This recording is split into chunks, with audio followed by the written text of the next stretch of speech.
Thank you, Reputation, today. Thank you, Amit, for having me here. I'm going to come to the presentation in a moment. So I was listening to the previous speaker, and he was talking about, how do you communicate messaging, how do you communicate messaging in a time when clearly audience attention is short and your challenges of building brands, for instance, are long-term. The question that I would pose to you is a little different one. Does anyone work for a healthcare company here? Healthcare, okay. Which company do you work for? Bayer. Does Bayer make vaccines? Yes, no? No, okay. So what if you worked for a healthcare company, and this is just one example. What if you worked for a healthcare company, you made vaccines, and surely there are, if not here, there are people around who would be part of that constituency. What if people did not believe fundamentally that vaccines are actually good for you? What if parents started saying that vaccines are bad for my children and I shall not inoculate my children or I shall not vaccinate my children? What do you do then?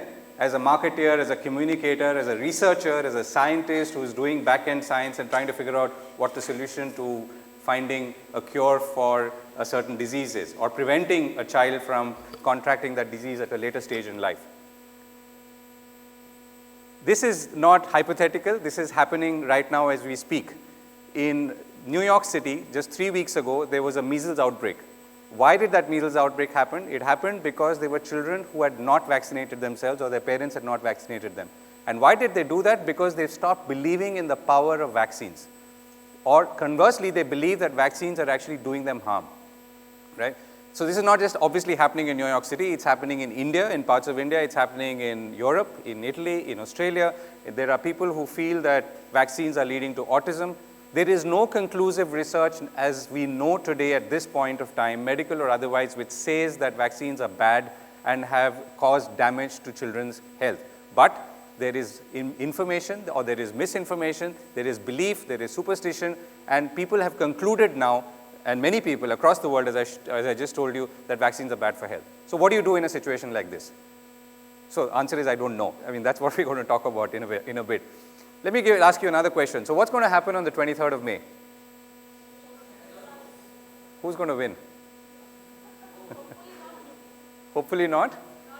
Hopefully not Modi. Okay. So the question is, what is different okay, so every election is different, right? Every election has a certain set of issues which are built up. People focus on those issues. People take positions. People get polarized, as clearly more people have got polarized this time around. But is there anything different? And I'm asking this to you as communicators. Is there anything different about these elections?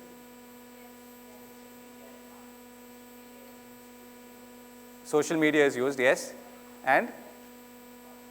Bombarded, yes. That's the right word. And? The resurgence or the insurgence of fake news?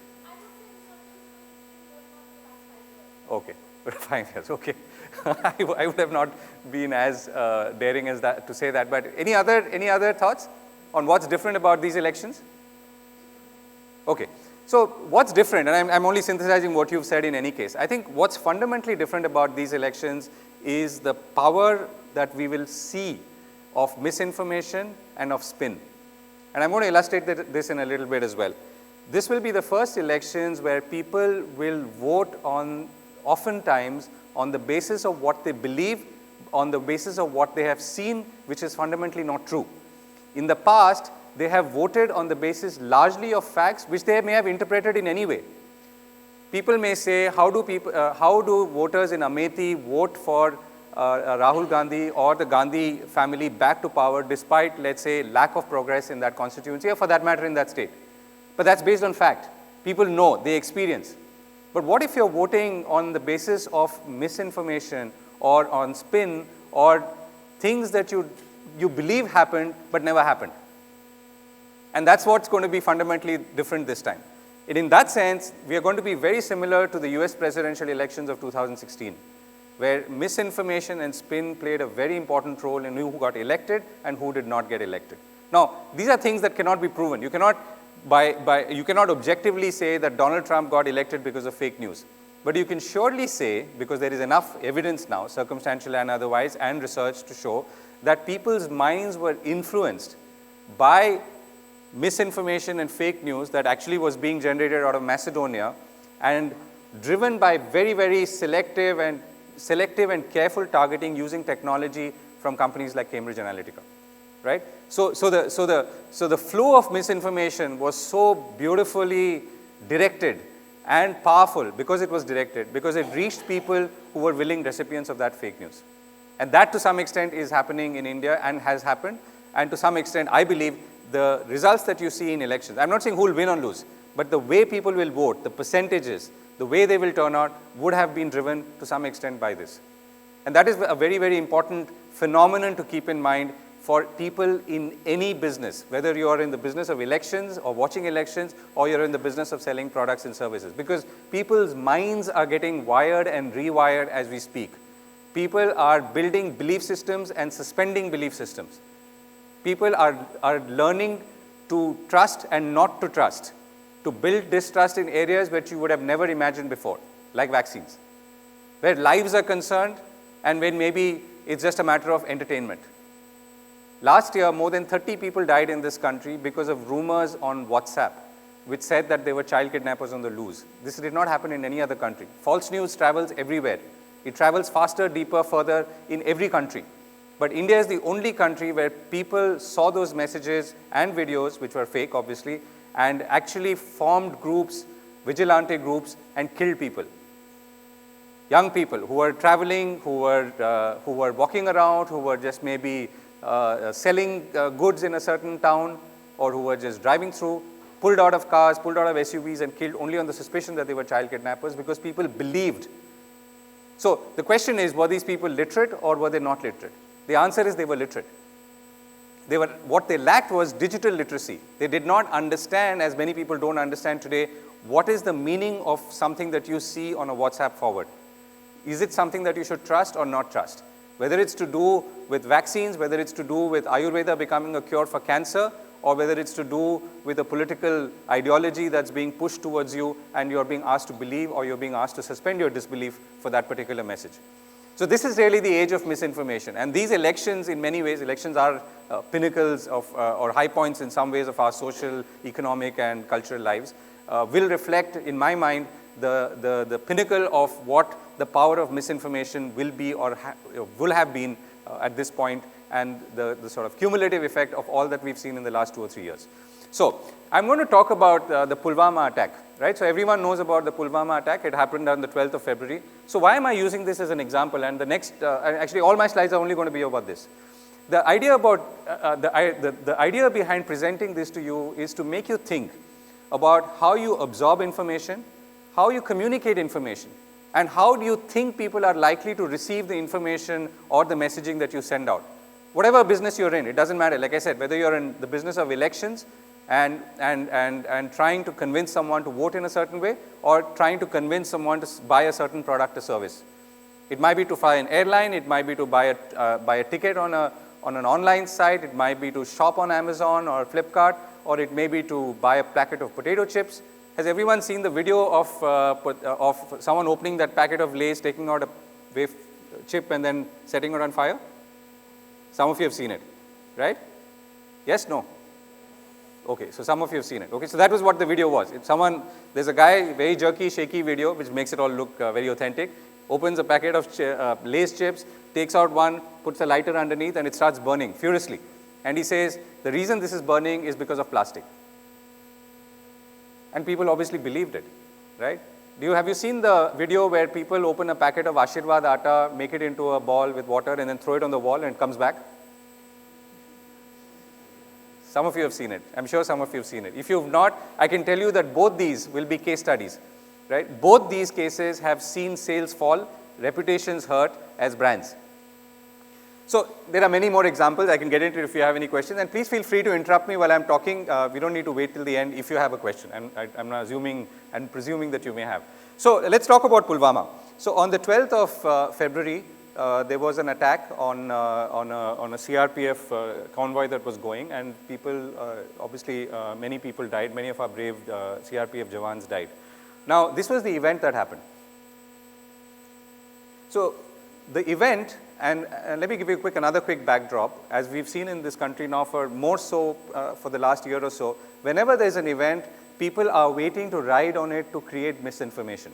The event may be something or man-made of this nature, or it may be something which is natural, like the Kerala floods, where people were generating misinformation around Kerala floods, including communal information saying that, oh, only some people are being rescued and others are not. And this is the stuff that was going viral and creating tension in society. So the Kerala government was actually, I mean, as I'm digressing further, the Kerala government at that time was fighting two battles. One was to rescue people who were stranded from the floods, and the second was to fight the misinformation and the disinformation that was flowing so freely. Something similar happened here. The CRPF, as we found out, was trying to fight two battles. One was, trying to say, okay, how do we, ensure that further attacks don't happen? How do we, work with the families to console the loved ones? And the second was the misinformation that was floating around. So here is, so let me go. Okay, so I don't have to read everything out because you can read it and you know what's happening. So she's a social media kind of person, and people use people like her who are prominent in social media to obviously build some sort of attack case.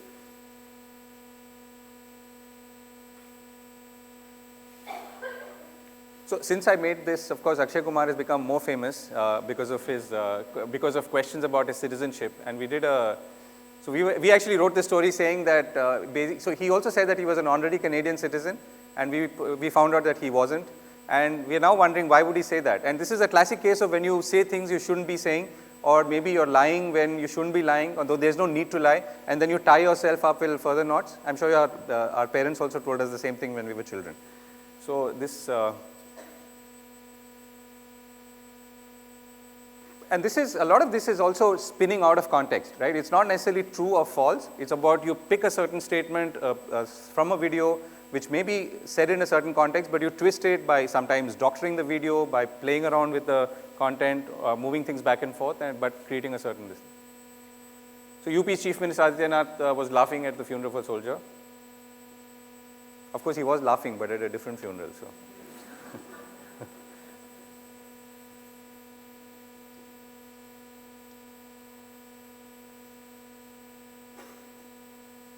So here you can see CRPF is now appealing consciously. The first appeal I think came through us saying that, can you please stop spreading fake news, which of course people don't stop.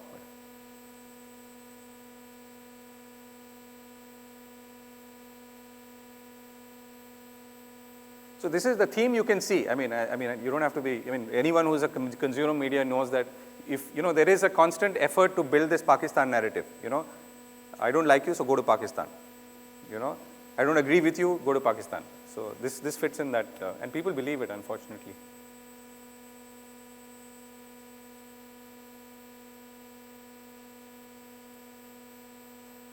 So in many of these cases, mainstream media falls for it. It's not, a lot of it obviously happens in social media.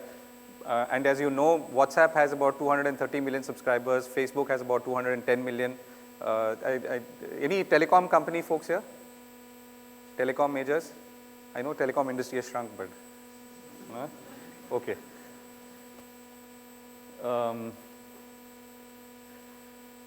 So this is the bizarre stuff, right? So so-and-so was the mastermind. This picture was edited and created using an app. And this is something that mainstream media organizations, some of them, the TV channels carried it. So you can see the bizarreness of all of this, right? Someone is sitting and doing this as a joke, perhaps, maybe with some design and effort, but this is how people pick it up.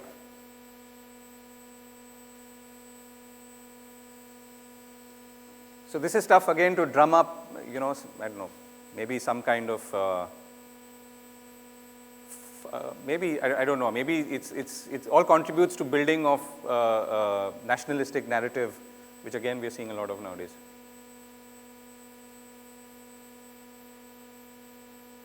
So this is, again, you can see the objective behind this. How do you create revulsion in the minds of people? How do you make them even more agitated than they perhaps are about what has happened? And then subsequently bring them to some sort of common thinking.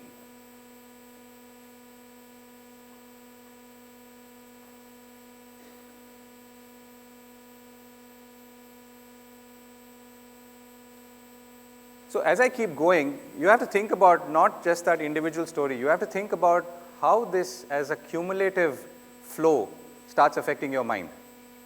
Right? So I'm showing it to you now. You may have seen some of these. You may not have seen any of them. But I'm guessing most of you have seen some of these.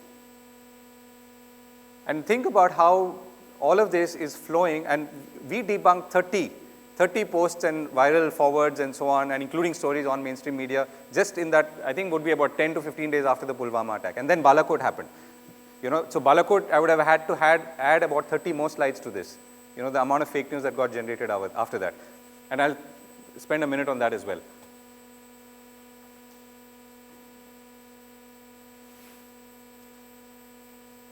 You must have seen this, right? Most of you must have seen this one.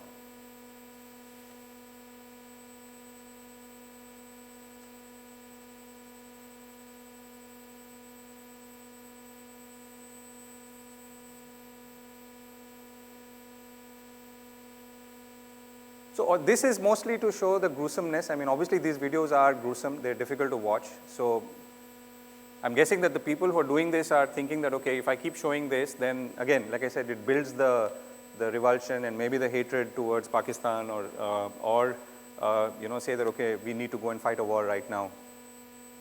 And all of this is working. I mean, this is not theoretical as it may sound when I'm showing it here.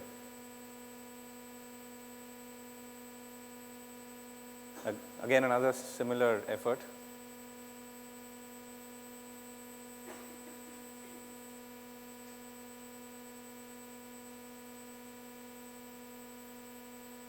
So ever since she announced that she was, she didn't announce that she was standing for election, but ever since she sort of started campaigning, she's been a steady subject of a whole bunch of misinformation and fake news.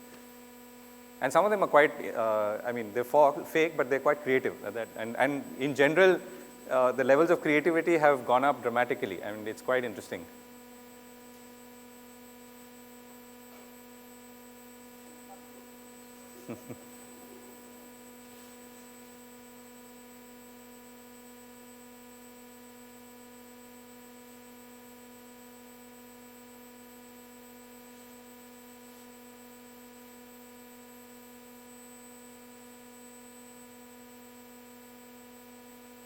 So back to Shah Rukh Khan, back to Pakistan.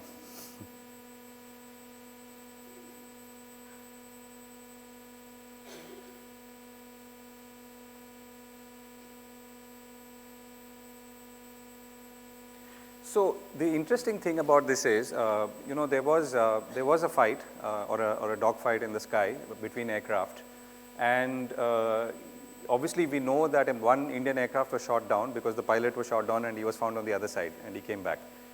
Now, the only proof, as I understood it, okay, I'm not a defense expert, nor am I claiming to be one, is that we have of a counter from the Pakistani side was missiles that we found on our side, which could have only been fired by an F-16, as far as I could understand. There is no other evidence of an F-16 having taken off from in Pakistan on the other side, having engaged with Indian aircraft, having been shot down, and so on. I'm just saying there's no evidence. I mean, evidence that is visible to us as a layperson. It may have well happened. Now, the amount of content that there has been around on the internet, which showed an F-16 aircraft, which showed the purported pilot of that F-16 aircraft standing next to it, is actually mind-boggling, because that pilot doesn't exist. It turned out that amongst the more popular photographs, that person was some businessman from somewhere, and says who?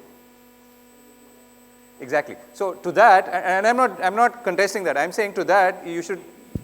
What is the credibility of the Indian Air Force? Of the claim. Of the claim that the evidence doesn't exist. I don't know. I'm not qualified. I'm saying, so that's what I'm saying. Where I'm not qualified, I'm not going to get into it. So all I'm saying is that the Indian Air Force is making a claim, the Indian government is making a claim, it's being attacked. So this is also the first time that we are seeing cross-border misinformation attacks. We saw it, I mean, and I'm sure it continues even now. But the thing is, at the end of the day, with so much misinformation flying from both sides, it's extremely difficult if you're trying to be objective. So one view to take is that I will believe whatever my government tells me, okay? Which is fine, I mean, you're entitled to. As a journalist, I'm not as believing of anyone and everything. I mean, I think it's my job to be a little more cynical and ask questions and get answers. I mean, have I got a chance to quiz, let's say, the Air Force chief? No, I haven't got. I'm sure I would have at least made his explanation sound simpler than what it sounded, because sometimes the explanations are so complex that you wonder, I mean, why shouldn't there be a simple answer? Okay. So the answer on the other side is that obviously Pakistan is trying to downplay the likelihood of an F-16 ever having taken off, because F-16s are not supposed to be used for offensive purposes and only for defense, as per their, let's say, the buying contract with the United States. So maybe that's the reason they're trying to downplay it. Maybe they got shot down, but maybe the pilot was, there is a pilot who was shot down and who has disappeared, but has never been found after that, but we don't know. So all I'm saying is that this is the environment that you're living in, where you're being hit by so many kinds of things. And in some ways it goes back to that vaccine example that I gave you in the beginning. I mean, how do you believe? And who do you believe? And where do you build a belief system, and where do you build a disbelief system, and what takes off and what, at what point?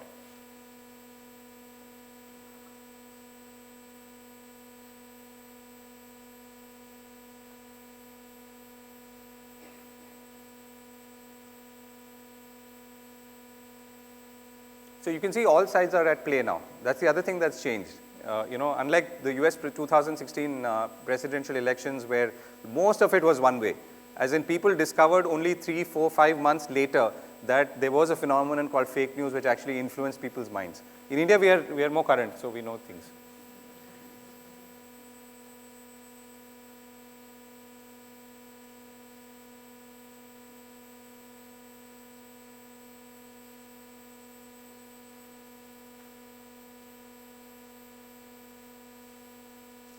So this was another bizarre one. And again picked up by mainstream media. So I sometimes think, I mean, that what is the IQ of that person sitting on the desk, or whoever who's, who cannot identify that this doesn't look like anyone from, or the IQ doesn't matter. I mean, it's said, okay, how many ratings can I get in the next half an hour?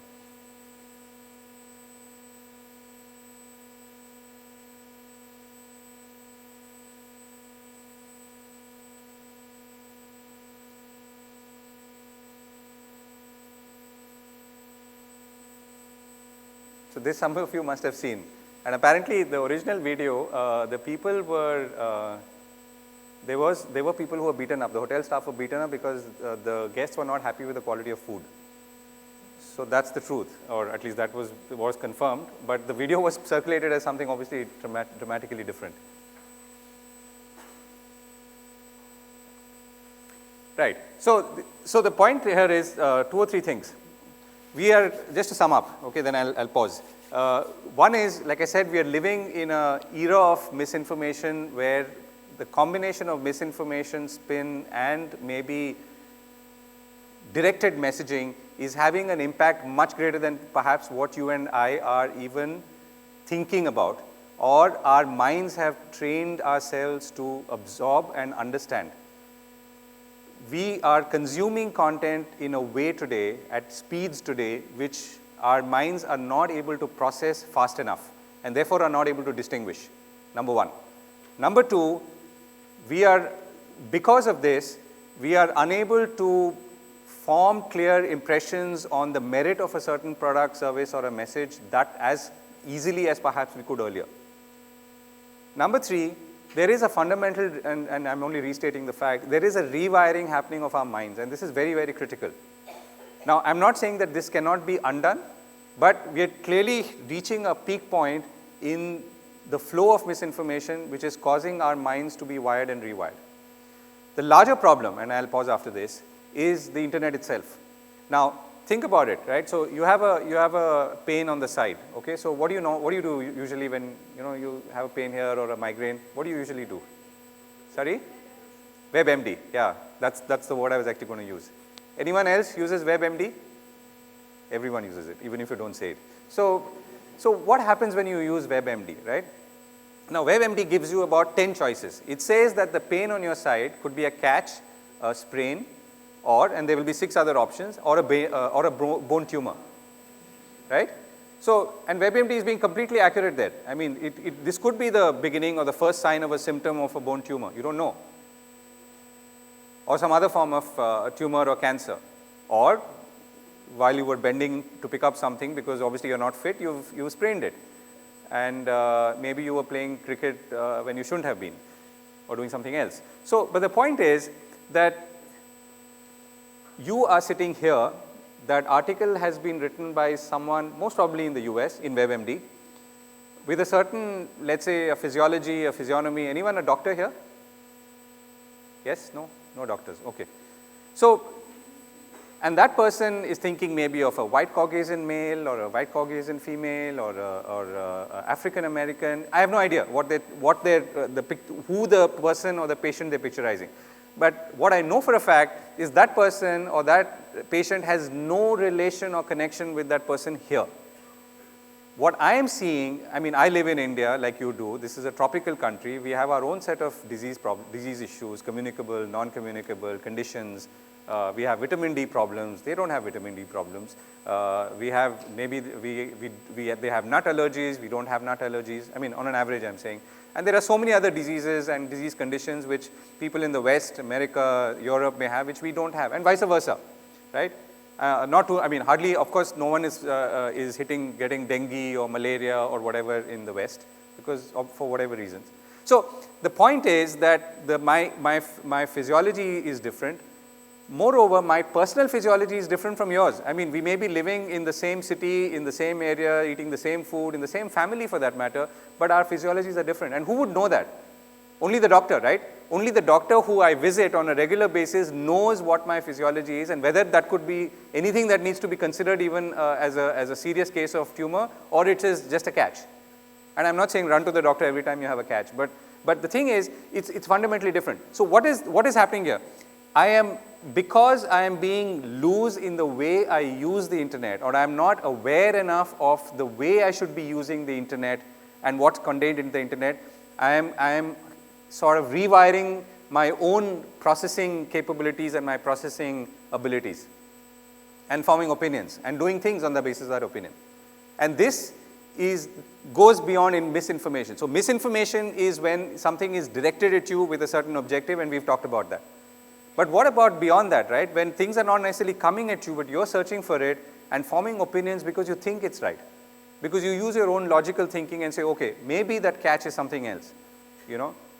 So that to me is the real problem. So the real problem is that we have to find ways that we go from media literacy to media wisdom.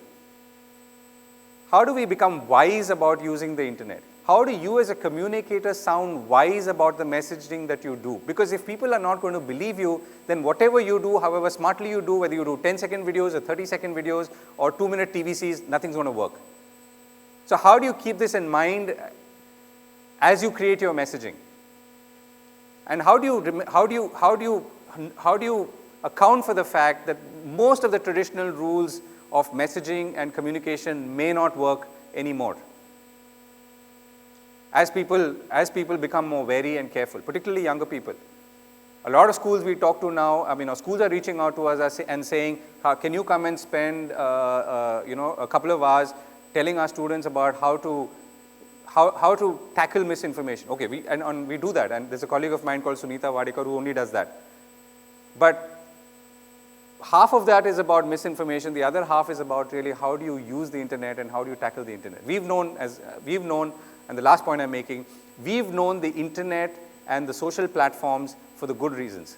We've known and admired and liked Facebook because it connects with people, it brings classmates together who we've not seen for 20 years, it helps you share pictures of your beach trip, all this good stuff, right? And what we are seeing today is the flip side. We are seeing the evil. What happens when social platforms are not able to control everything that goes on to them? And worse, what happens when people start believing everything that goes on to them without having their own filters in place? And that to me is the big challenge in the next couple of years. And this is something that we all as citizens, students, teachers, children, communicators, media people have to work very strongly on. Thank you very much. One question maybe in two parts. Now you mentioned the fact check part, which is actually, it's come a long way since we used to use the net for our news and stuff like that. So how do we take it forward? For instance, you read an article, you read a piece. Is there a time for someone to actually go and do a check, with Snoops and Alt and your platform? Or are we going the way where, I was reading about something called a media sifter. I'm sure you must have heard about it, where they give you multiple sources to a story. Readers can post it. Is there a way forward in that sense? Yeah, so that's an excellent question. And good to see you again, Pranjal. So we were colleagues long ago. So the thing is, the way our lives work, okay, this is my feeling, okay, and some of you may have a different view on it, please say so. The way our lives work, we actually do not have the time and inclination to go searching for multiple sources, versions, views, opinions, and so on of a certain, let's say, piece of information or a piece of opinion or whatever that may be. That's the way our life is, right? What will happen is that we will increasingly start distrusting almost everything. And that's where I'm coming from. And that's why we should be worried. Because it's a classic once bitten, twice shy, right? So you get a forward, you forward it to someone else, someone sends it back, and that's increasingly happening, The forwards usually come from uncles and aunties, right? So they forward it to you. I mean, because they're mostly doing nothing or they're retired and, and there's mobile phones and Jio has crashed prices and there are close to 400 million smartphones in this country and 550 million internet users. So people have the time and nothing else to do. So people are sending stuff. So when it starts coming back and then you say, okay, I'm reading about all of this. I'm reading, maybe occasionally I'm seeing all these people who are busting these fake news. Maybe I need to start thinking twice about everything that I consume. And I for sure am saying that you should think twice. I know it's wrong, maybe not the right message to give to communicators, but but that's how it is. So yes, I mean, I don't know how it's going to evolve, but I think we will see increasingly people getting wary of all messaging because the counter to what we are seeing today is just beginning to happen.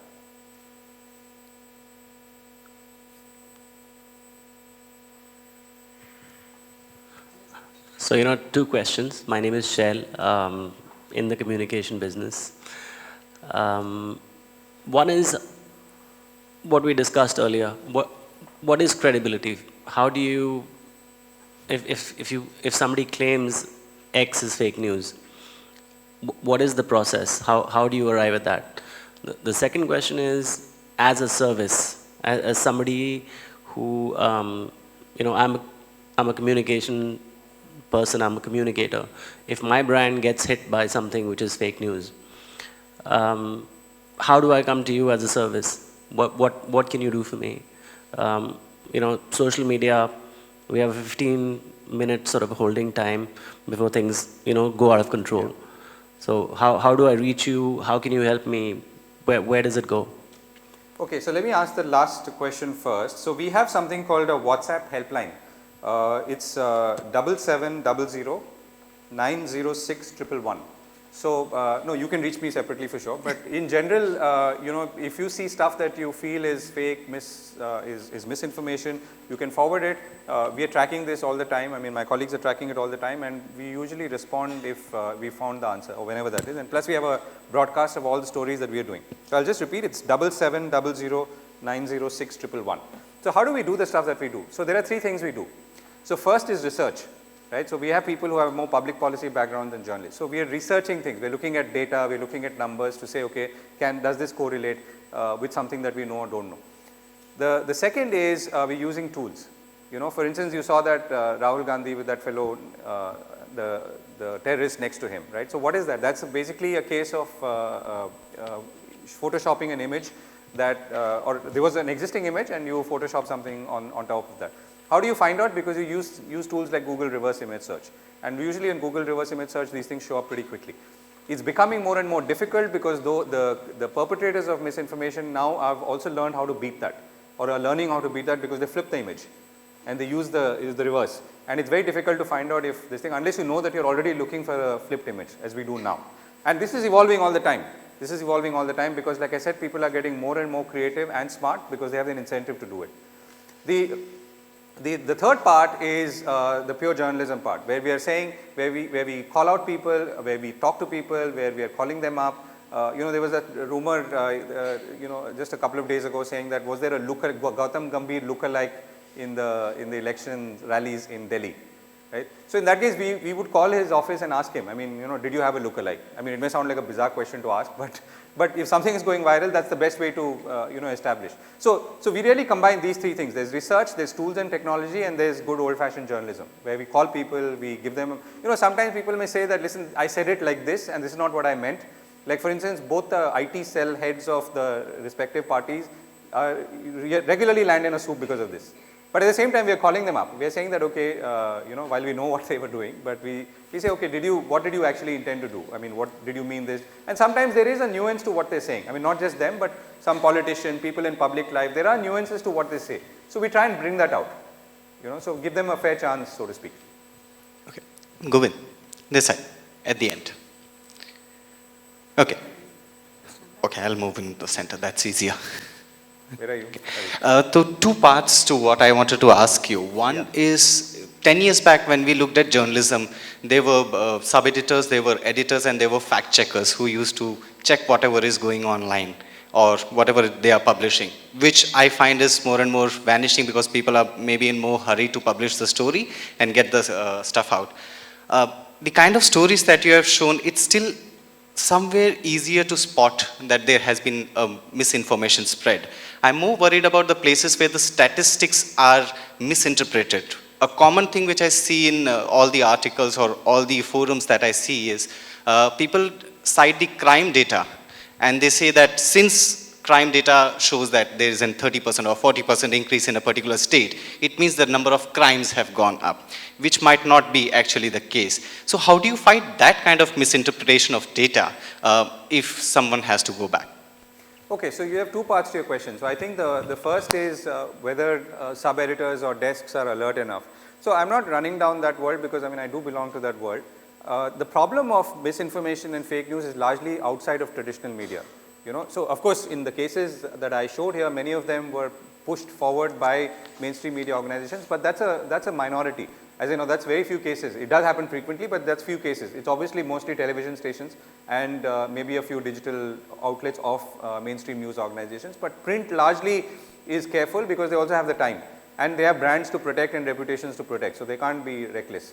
So, but like I said, misinformation, 98% flows on social platforms and we've already talked about WhatsApp and so on.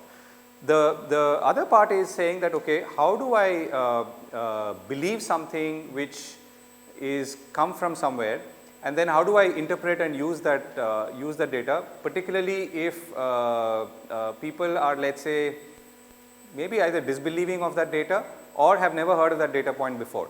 So, so in IndiaSpend, which I founded in 2012, 11-12, we use data to tell stories, and we also started something called factchecker.in in 2014, and Boom actually came much later, only came in 2016 end. So there it's more institutional, where we are looking at data, where we are trying to build context, and we are trying to provide all the nuances that maybe the data point has, and maybe hopefully people will better appreciate a certain piece of information if viewed in the maybe a better context or right context. So what I mean is that you have to remember that there is the demand for data and information has risen dramatically. It's in the last few years, and it's a supply demand thing. I mean, we've benefited from that. The fact that people are looking at NCRB data and saying that crime levels have gone up in the city of Bangalore, for instance, is because they know that such a data is easily available and you can start comparing it. And it's become part of my conversation. It was not. Exactly. 10 years ago, who would have even had a data-based conversation? No, whether the data is correct or not is a different issue. What is India's GDP? Depends who you ask, right? So the data, data has come into the equation, it has come into conversation. I think where we are today is that the demand for high quality data is increasing, including from people like you as you do your work. You're learning to use data points to form discussions or form arguments, and therefore it puts pressure on the supply side to keep getting better as well. So pressure may flow from audiences, users, or it may, that audience could be you, or it could be like, let's say, a consumer of media. But the larger point that you also have to, I don't know if I touched upon it specifically. Even this morning, Donald Trump, or last night, tweeted something about, the fake Washington Post and the fake New York Times are saying that there is dissent within the administration about what to do about Iran. you know, and he's been saying this since the time he became president, right? Fake CNN, fake Washington Post, fake media. So, and that really rides on something. It's riding on a fact that there is already mistrust in media, even in India, everywhere. All of this has happened to some extent or a large extent because people do not believe media or have developed a certain mistrust. Many of the forwards you get have a message which says, you will not see this in media. You will, you know, don't expect the Times of India to report this. Or don't expect NDTV to report this when you want to show a certain... I think that's about all the time we have right Sure. now. Thank you Thank so you very much. much.